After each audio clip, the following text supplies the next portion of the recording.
ter um firme propósito, porque eles estavam o quê? Rodeados de inimigo.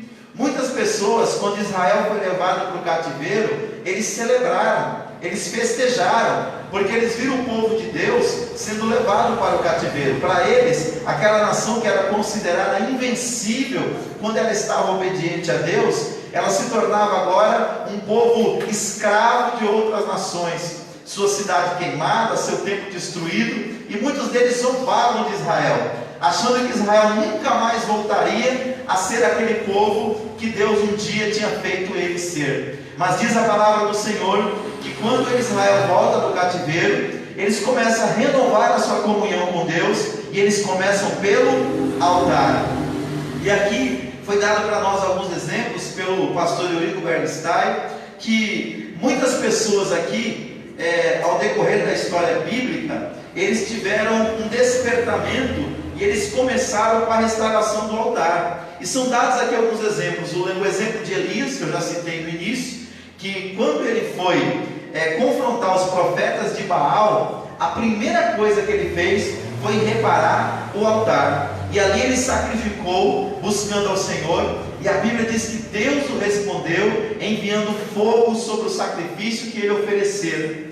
Mais para frente nós vemos também quando o piedoso rei Ezequias, ele vinha de uma linhagem onde muitos reis tinham desobedecido a Deus, e outros reis tinham sido obedientes ao Senhor. Então Ezequias preferiu observar o exemplo dos seus antecessores que temiam a Deus. E diz a palavra do Senhor que ele começa o quê? Primeiro a reparar a casa do Senhor.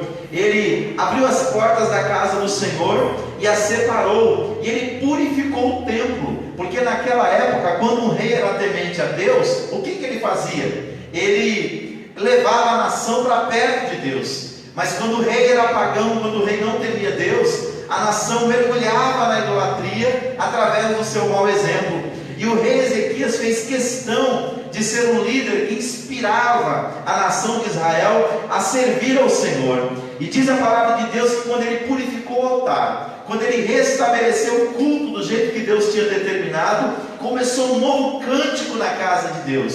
Eu percebo que quando nós estamos coletivamente falando, adorando a Deus em espírito e em verdade, o culto ele perde todas as barreiras espirituais que podem detê-lo, e nós começamos a sentir uma alegria que muitas vezes nós não conseguimos nem expressar.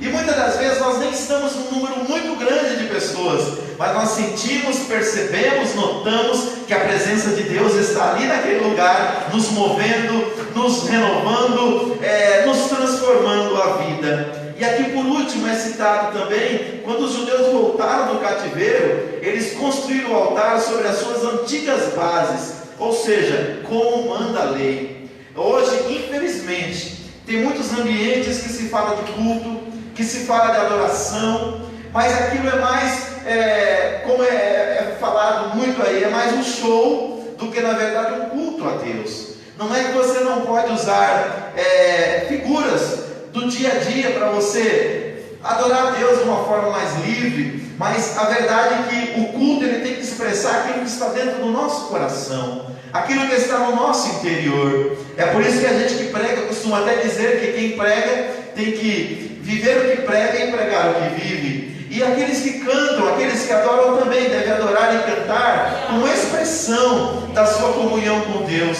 E quando nós fazemos isso, vidas são tocadas, pessoas são transformadas.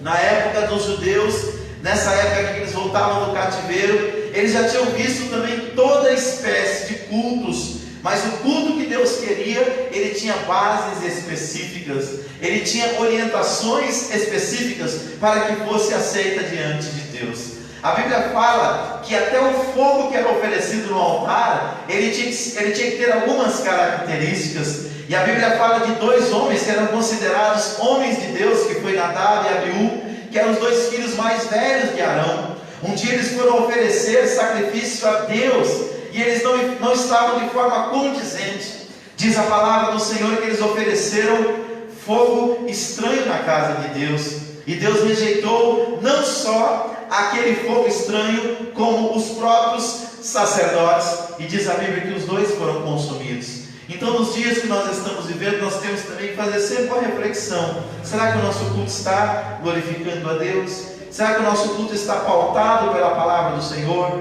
Será que Cristo tem sido o centro da nossa adoração? Nós temos sempre que